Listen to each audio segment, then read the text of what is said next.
So this calculus review is on motion. So it's going to cover acceleration, velocity, and position. I'm going to start on Barron's 1, number 10. Okay, it says the graph below shows the velocity of an object moving along a line for time between 0 and 9 seconds. So the first 9 seconds. And this is its velocity.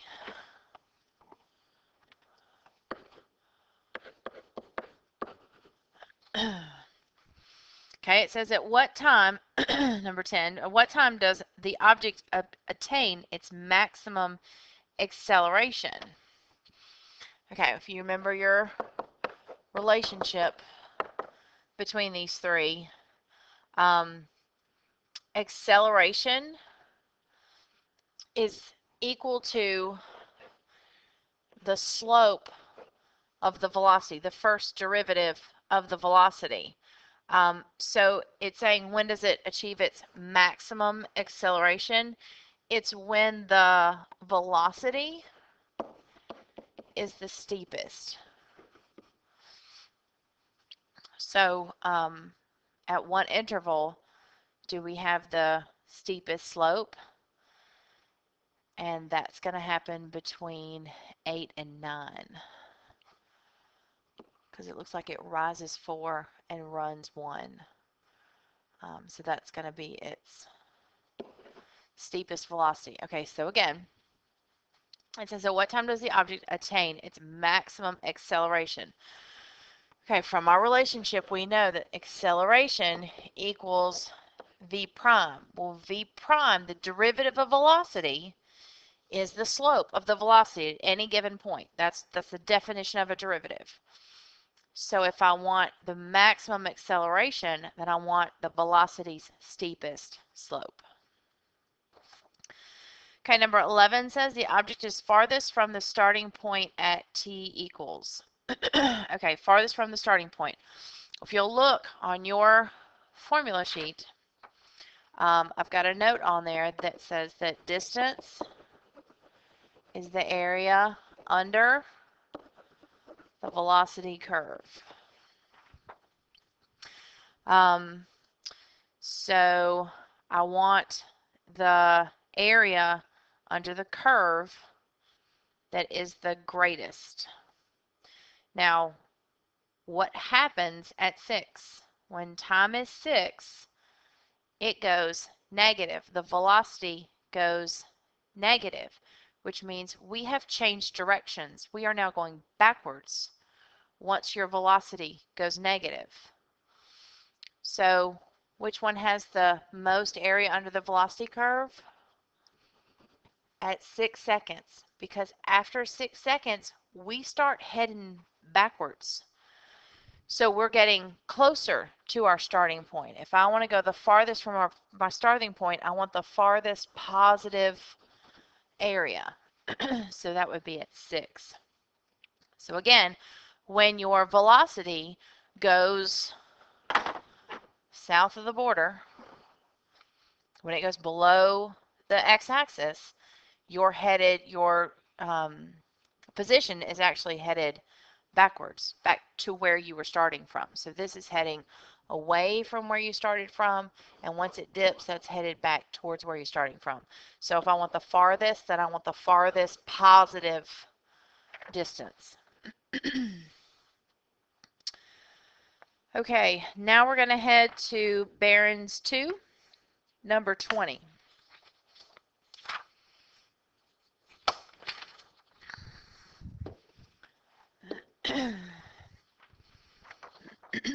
Okay. It says use the graph below consisting of 2 line segments and a quarter circle.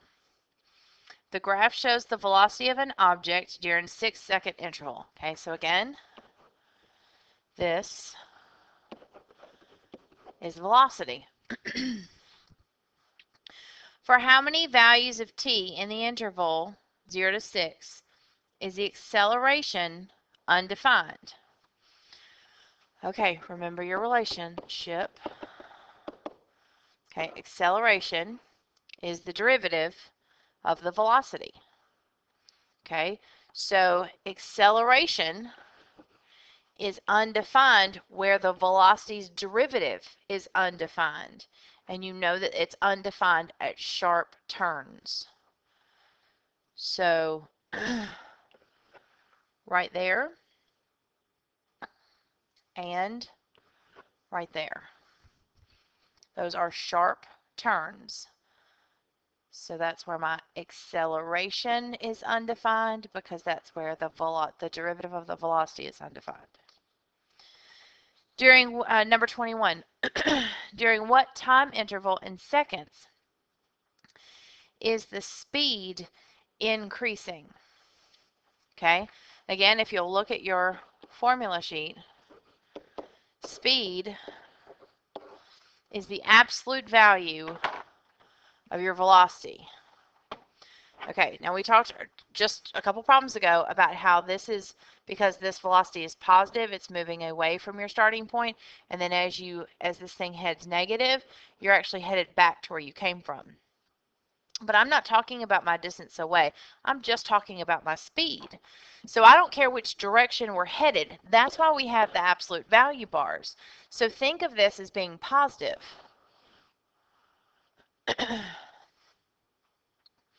Okay, during which time interval is the speed increasing? And I want to know when the velocity is increasing, when the speed is increasing. Well, see how that's sort of exponential? That's where your speed is increasing.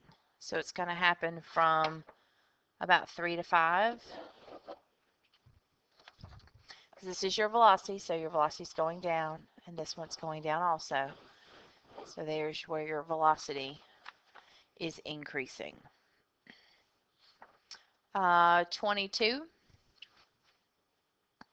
What's the average acceleration in units per second squared during the first 5 seconds? Okay, average acceleration, when you see the word average, you really should start to think slope. So the average acceleration during the first 5 seconds, well, slope is y minus y over x minus x, and I want the first 5 seconds. So what I want to know is, where are we at 5? And where are we at 0? Over 5 minus 0. Okay, if I erase this. Okay, so where are we at 5? We're at -2. And where are we at 0? I'm at 3 over, so that would be -5 over 5, which is -1.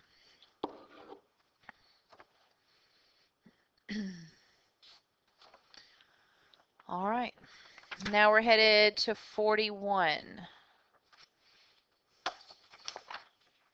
Number 41.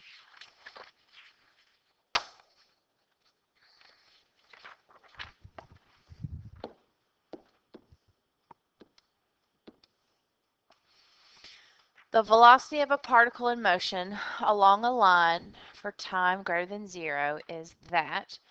Find the acceleration when the object is at rest. Okay, so I have a velocity formula. When I'm at rest, my velocity is 0.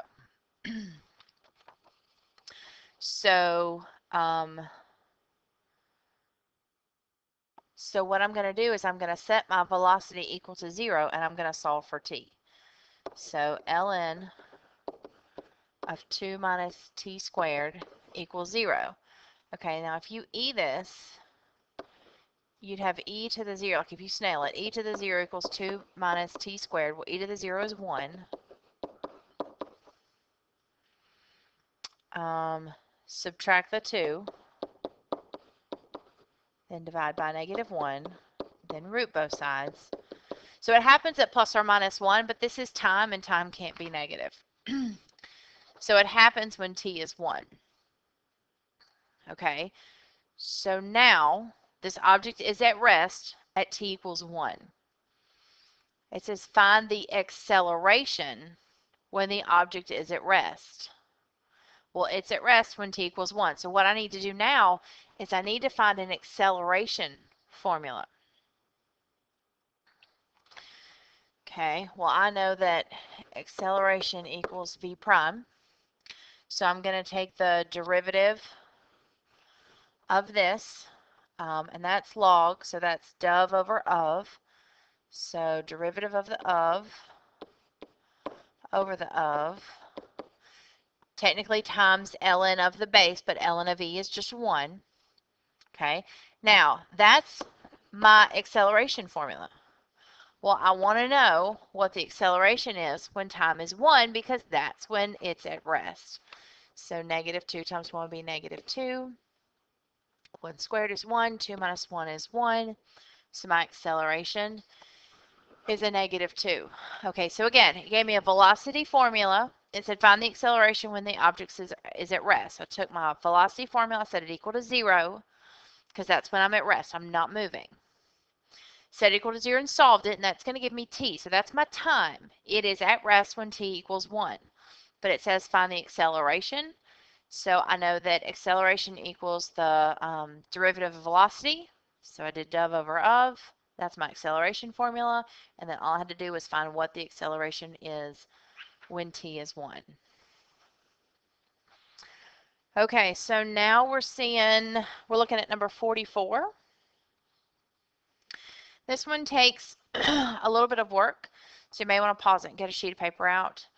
I'm just going to use this space down here at the bottom.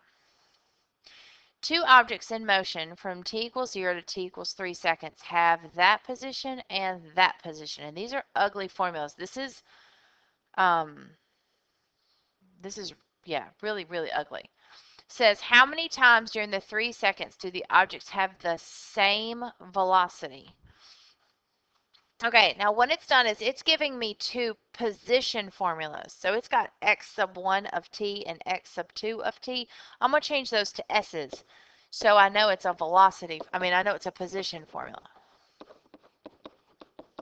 So there's the first one. Is that e to the t?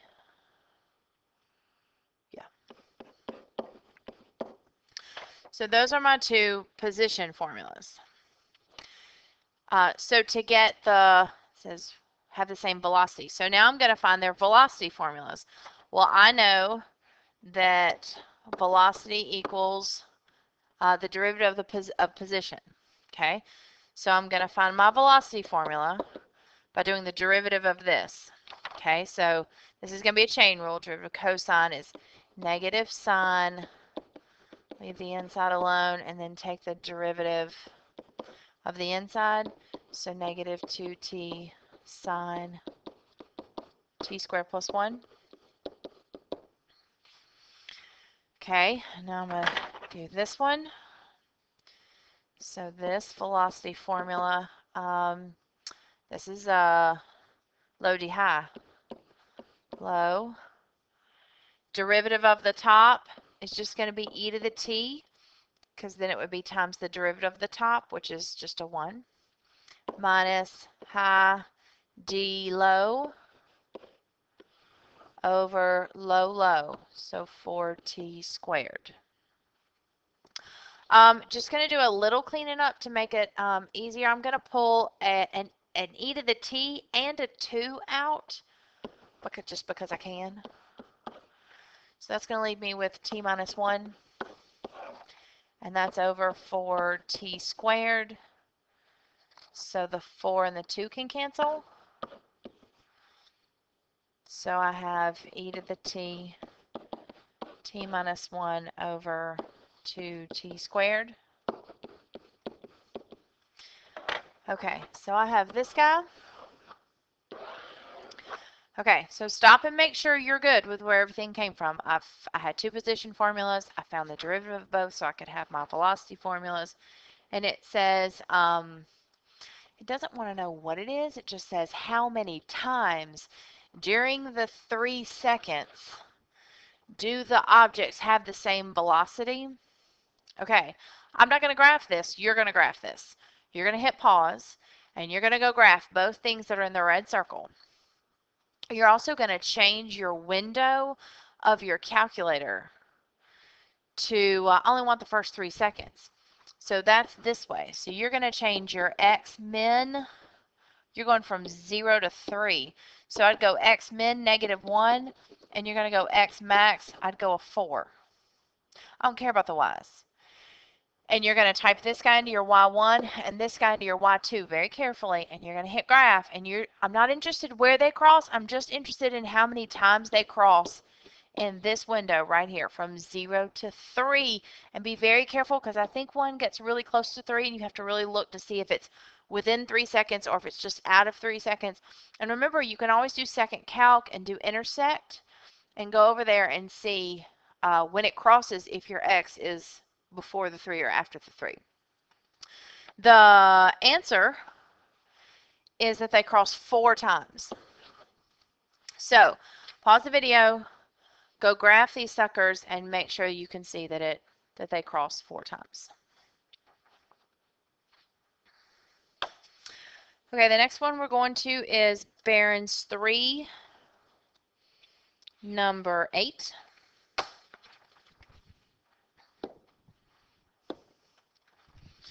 Barron's 3, number 8, which is above the slope field. It says if a particle moves along a line according to the law that, now that's an S, so this is a position, then their number of times it reverses direction. Okay, and again, look at your formula sheet where it talks about the change in the direction. When your velocity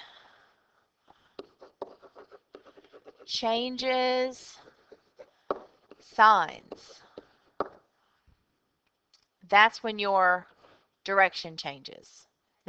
You have to find the velocity, not the position formula. You're finding your velocity formula, and you're seeing how many times it goes above or below the x-axis, and that's how you know when it reverses direction. So if that's my position formula, then my velocity formula is going to be, because velocity equals s prime, 5t to the 4th plus 6t squared. Okay, now let's look at this. If I were to set this equal to 0, if I want to know how many times it changes sign, I could factor this, I could find its critical values, I could throw it into a chart and shove some test numbers in and see if it's positive or negative. But guys, look at it. Both of your t's are to even powers. They're both being multiplied by positive numbers, and then it's being added. Like, everything about this equation is going to be positive. Everything. No matter what t you plug in for either one of these, you're going to get positive stuff out. Which means that all of this whole function is above sea level. He's above the x-axis. So he is always positive. So he never changes signs. He never goes from positive to negative and then back up. He stays positive the whole time. So he never changes direction.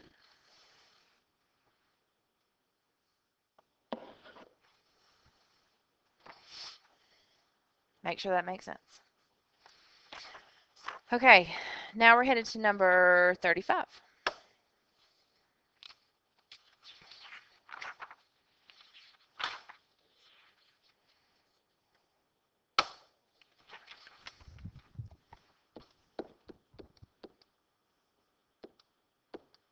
Oh, there it is.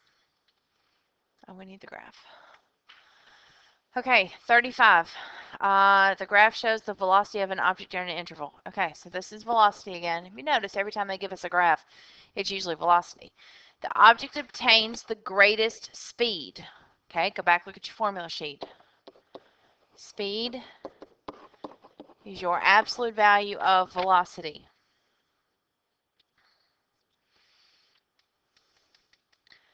So, greatest speed. at what t? Sorry, at what time? So, absolute value. So I don't care if it's positive or negative, but where is it the biggest? Right here. And when does that happen? That happens at 8 seconds. Make sure that makes sense. Speed is the absolute value of velocity. And I want the greatest speed, so I want the biggest velocity. Whether it's positive or negative, it doesn't matter. And that happens when t equals 8. Okay, now we're headed to Princeton 1, number 17.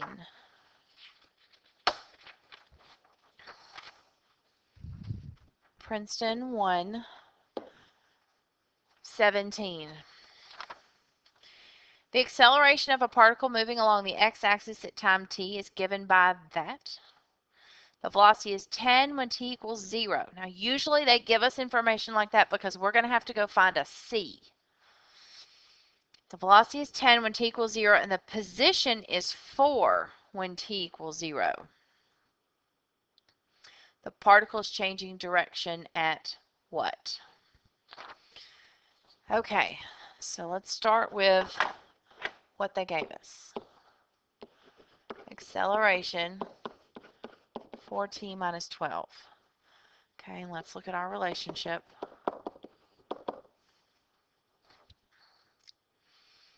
Okay, the velocity is 10. Okay, so it's giving me velocity, so I need to find my velocity formula. Okay, well, if I'm looking at this relationship, how can I get just a plain old velocity? I have to take the antiderivative of both. So that's going to give me a plain old v. So that equals the antiderivative of a. So it's sort of just like solving an equation. So I need to, let's see, 4 over 2 would be 2 minus 12t plus c, because we're doing the antiderivative, which we haven't done yet in motion. Okay, and again, then it tells me that the velocity is 10 when time is 0. Okay, so I now know that c is 10. So I go back here.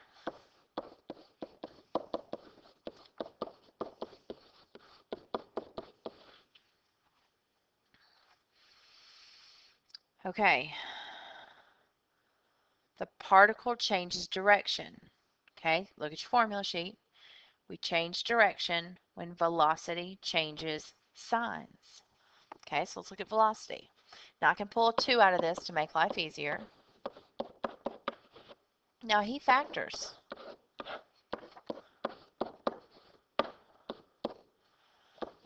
So that's going to be a 5 and a 1. Okay, now who are those? Those are my x-intercepts. This is, this is just a parabola. Like, y'all know what this looks like. This isn't anything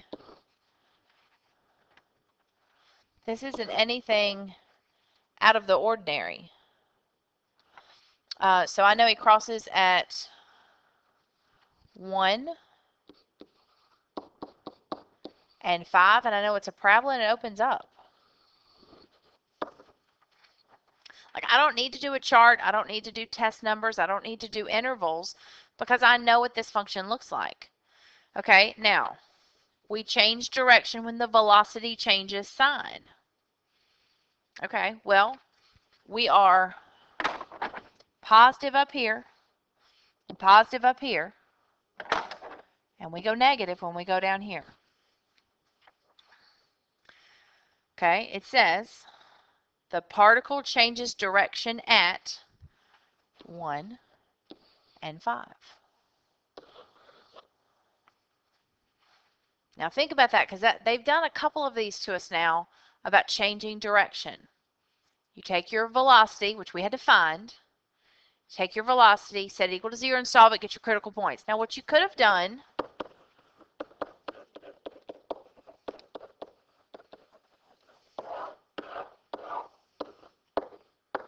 you could have done test points and plugged them in and see that he's positive, he's negative, he's positive. So I know I change here and here. You could have done it that way too if you didn't see that relationship that, oh yeah, it's a problem. But remember, we're working on stepping back and seeing the bigger picture to help us out with some of these relationships. Okay, now we're headed to number 44.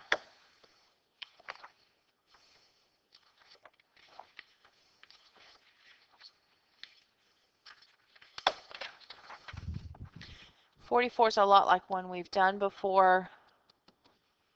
So hopefully seeing something like it again will help it sink in a little bit. There we go. And looking at number 44, two particles leave the origin at the same time and move along the y-axis with their respective positions determined by that thing and the other thing for t equals 0 to 6 seconds. For how many values of t do the particles have the same acceleration? Okay, let's write our relationship. Okay, now these guys are positions, so I'm going to write them with an S.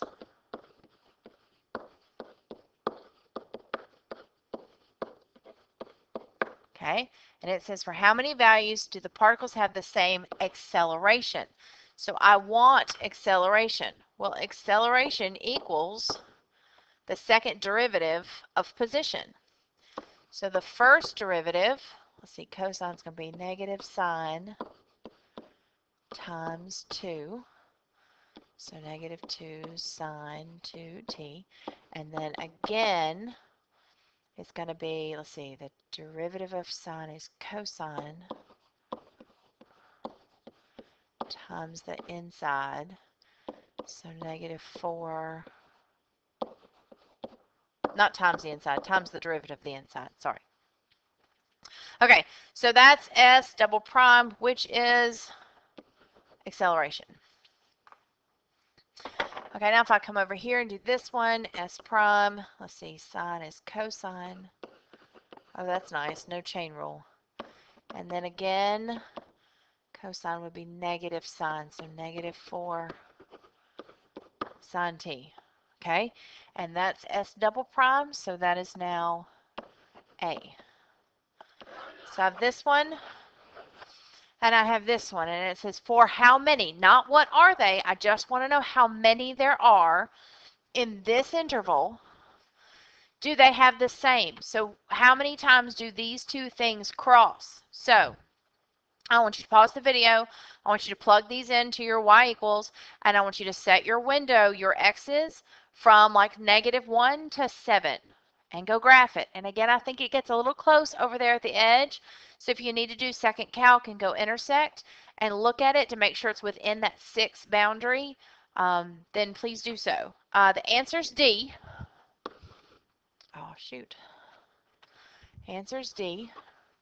So they cross 3 times. So pause it, go plug them in, and make sure you're good with that.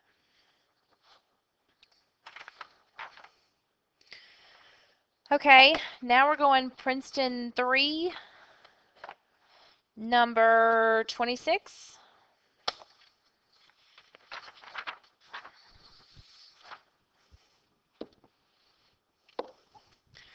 Princeton 3, number 26. This one takes some work. You've got room, but I would write small. It says the maximum velocity attained on the interval 0 to 5 by the particle whose displacement is given by that thing. And if you'll notice, that is an S formula. Displacement is position. Okay, so again, I'm going to write our relationship.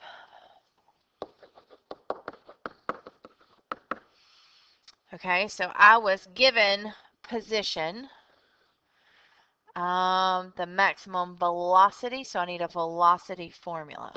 So to get velocity from position, I need to take the derivative. So, okay. And just to point out also, this is on a no calculator section. Okay, now it says maximum velocity. Okay, think about it. I have a velocity formula. Maximum. Maximum is going to occur at the top of a hump. Well, what happens at the top of the hump? The slope of the tangent line is 0. So I need to find where the slope of the tangent line of my velocity is 0. Well, how do I get the equation for the slope of the tangent line? I take the derivative. So I need v prime because I need the slope of his tangent line. So that's going to be 12t minus 24. So this is the equation of the velocity slope at any point. I need that slope to equal 0 because that's what's going to give me the top of a hump. Okay, add 24, divide by 12, t equals 2. Okay, so the maximum velocity happens at t equals 2. That's my critical point. Okay, so now plug, it doesn't want the time that it happens. It wants to know what the max velocity is. So plug a 2 into your velocity formula and see what you get. Hit pause and do that. Plug a t into your velocity.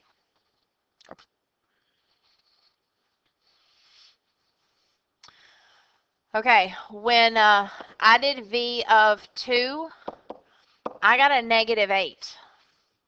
Well, that's not very convincing for a maximum velocity. I get a negative? Like, that's not super convincing. Well, if you'll remember, absolute extrema can happen where the derivative equals 0 or at your endpoints.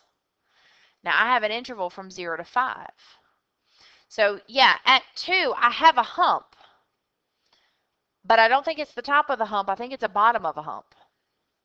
I think it's where it bottoms out. So we may peak at either 0 or 5. So what I'm going to do is I'm going to find v of 0 and v of 5 and see what I get. Well, when you plug 0 in, you get a 16. When you plug a 5 in, remember, no calculators. So this would be 6, 25, 24 times 5 plus 16. All right, 6/4 would be $1.50. 24 times 5, 120. 150 minus 120 would be 30, and that'd be 46. So he's a -8, he's a 16, and he's a 46. Here's our winner, 46. Okay, so the kicker on that one is, like, I think you would know to find the velocity formula. I hope anytime it says max or min, you know that that's where the derivative equals 0. So I'm hoping you would have known to do that and solve for t and then plug your t back in to see what the velocity is. What you need to make sure you focus on is, because it gives me a closed interval, I can use my endpoints as potential places of a max or a min. So I have to use those too.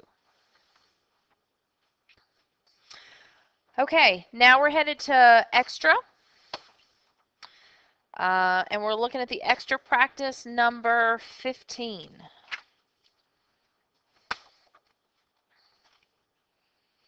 Extra practice number 15.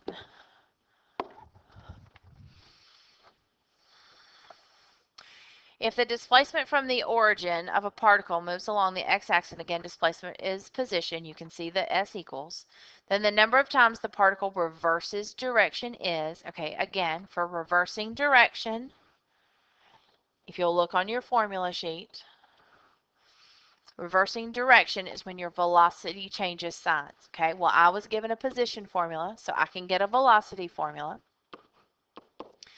I know that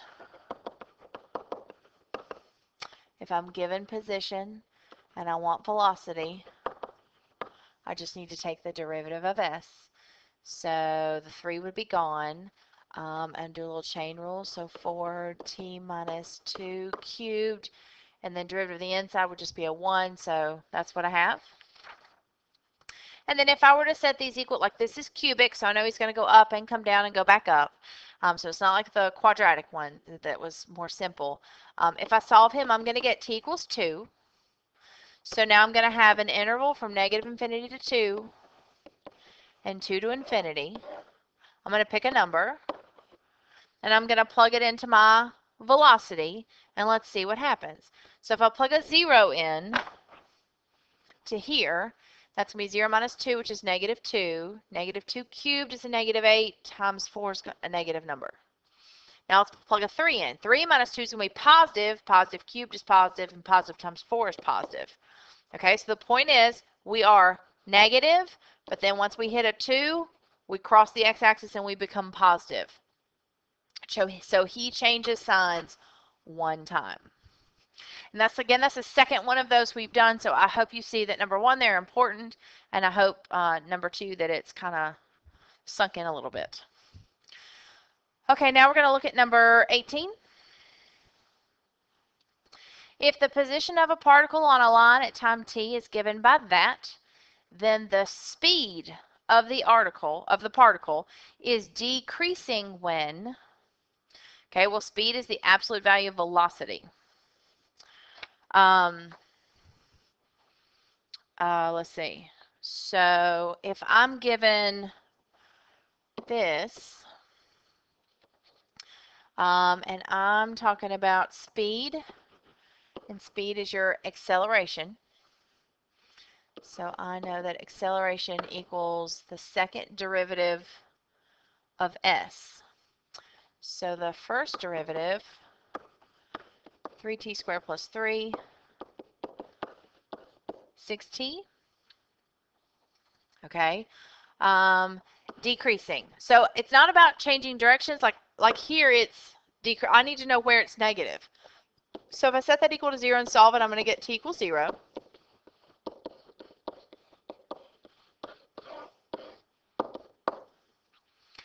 Plug that into your acceleration formula. So if I'm a negative 1, that's going to make it negative, and if I'm a positive 1, that's going to make it positive. Okay, so where am I decreasing in that interval? So C.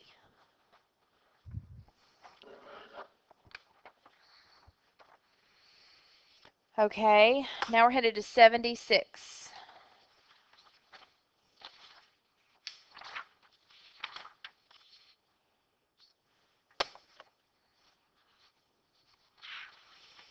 Okay, 76 takes some work. There's not tons of room. So good to have a scratch sheet of paper close by. 76. I'm going to try to use the space up here. An object in motion along the line has acceleration and is at rest when t equals 1. I want the average velocity. And this is calculator active, by the way. Okay, so I know that acceleration is the derivative of velocity. I was given acceleration. So to get plain velocity, if I want velocity, I have to integrate both sides. So plain velocity equals the antiderivative of acceleration. So velocity equals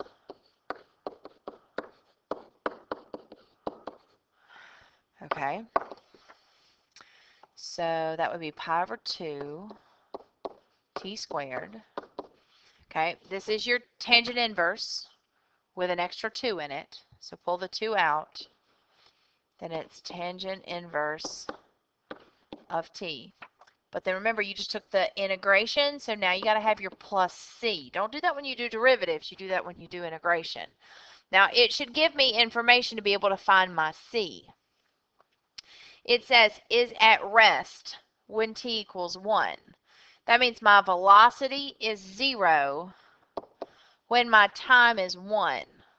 So if t is 1, that's going to be pi over 2. T is 1. Tangent inverse is 1. Where is tangent 1? That's at pi over 4. So pi over 2 plus pi over 2 plus c. Well, pi over 2 plus pi over 2 is 1 pi. Then subtract the pi over. So c equals negative pi. So now I'm going to go back here. but I'm going to plug the negative pi in for c. So velocity equals pi over t2 plus 2 tangent inverse t minus pi. Okay, now it wants, what does it want? It wants average velocity. Okay, so I'm going to do my average value form. This guy. So 1 over, and I'm going from 0 to 2, so 2 minus 1, which would be 2. From 0 to 2 of this thing. Okay, remember, calculator active. So just type this in. So the answer is 0.362. So hit pause for sure. Go to math, go type it. We'll type in your 1/2 first, and then your integral from 0 to 2 of that thing that's in the black circle, and you should get 0.362. And then hit play when you're good. Okay, let's see, that's 76. Now we're going 81.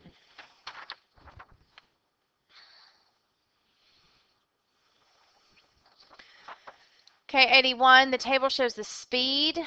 At certain times during a 6-second period, it says estimate the acceleration at 2 seconds. Okay? I want right there at 2 seconds, which is in between 1 and 3, and I want to estimate it. What I want is, this is the speed, and I want to estimate the acceleration. So I'm going to find the slope in between the points 122 and 312, and that's going to estimate the acceleration, which is the derivative of speed, at 2 seconds.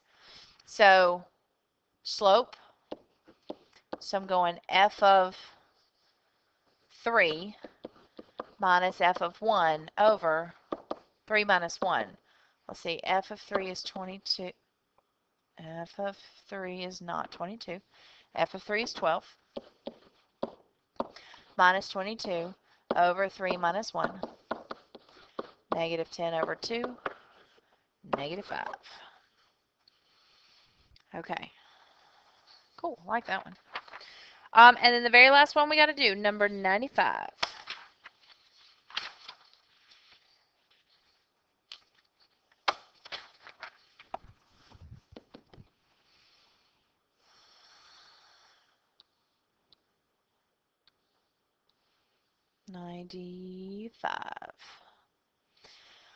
Object's average speed for this interval. Average speed. Well, if you go on a trip, I don't want to know what your speed is, on I-40. I want to know what the average speed is for the whole trip. So I have to take your total distance. If you were driving to the beach, I don't know, 200 miles. I would take your total distance and divide it by your total time. And that would give me your average speed. Sometimes you went 70 miles an hour, but sometimes you had to go 35 miles an hour. So I take your total distance divided by your total time, and that's going to give me your average speed. Now your total distance is the area under the curve. Okay, well, let's look at this. Let's see, that's going to be 2 by 1. So he's a 2. Okay, now you can do this as a trapezoid, or you can do this as a rectangle and a triangle. This is 1 by 1, so that's 1. And this is a triangle, which is 1/2 base times height. And then this is a triangle, 1/2 base times height. And then this is a triangle, 1/2 base times height. And this is a rectangle, 2 times 1. So now I add him, him, him, him, him, and him. 2, 3, 4, 5, 6, 7, 7.5, 8. Okay, so my total distance is 8. Total time, how long were we traveling? 8 seconds. So what's my average speed? 1 feet per second.